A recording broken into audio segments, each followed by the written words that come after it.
Вітаю вас на криптосайті, який працює з 2016 року. Мене звати Віктор. Це відео може бути корисним криптоновачкам, інвесторам або трейдерам, але не сприймайте його як фінансову рекомендацію. Всі рішення приймайте самостійно. Бажаю вам вдалих криптоінвестицій. Прогноз курсу біткоін на сьогодні, 22 червня 2023 рік. Для мене виявився він знову невдалий мій прогноз, але загальне таке збільшення курсу мене тішить. Хай я не вгадую, але хай росте біткоін. Трошки повернемось на наш профільний блог прогноз курсу. Я хочу показати з аналітики. Мій прогноз був налаштований на зниження. Бачите, я червону стрілку на цей тиждень став.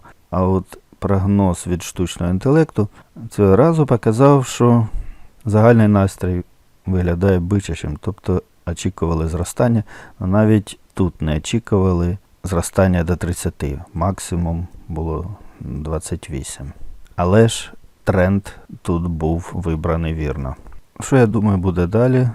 Подивимось трошки сьогодні і на тижневому таймфреймі, кожна свічка тиждень. Я очікував зниження, але курс вийшов до верхньої зони цього коридору і приблизився до 30. Якщо дійсно ми побачимо сформовану оцю бичачу тенденцію і курс піде далі наверх, він може прямувати до оцих позначок 35 в цій зоні. Але для цього, звісно, потрібно трошки, на мій погляд, більше об'ємів торгів. Тому я гадаю, що буде зростання.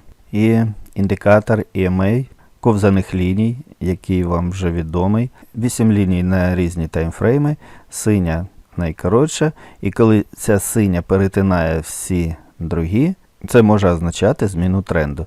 От як було цього разу, бачите, червона стрілка вниз і загальна тенденція була вниз. Зараз ця синя лінія, можна ще приблизити, бачите, перетнула і пішла наверх. Тому я ставлю цю зелену стрілку і очікую на подальше зростання. І тут цей самий технічний індикатор указує, що 0 продають, 1 дивиться збоку і 14 купують біткоін. Strong buy, сильні покупки. Осцилятор хоч і в нейтралі, але сумарний індикатор так само налаштований тільки на покупку. І в домінації все доволі прогнозовано. Зростання курсу біткоїну приводить до зростання домінації біткоїну і зниження домінації USDT. Гроші перелились і продовжують переливатись з USDT в біткоін.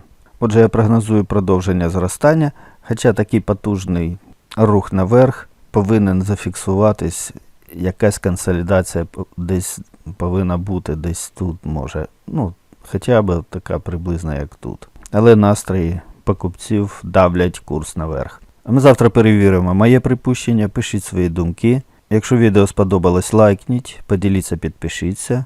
На завершення, як завжди, мій головний прогноз. Російську Федерацію буде знищено. Україна розквітне в європейській родині. Не забуваємо донатити на Збройні Сили України.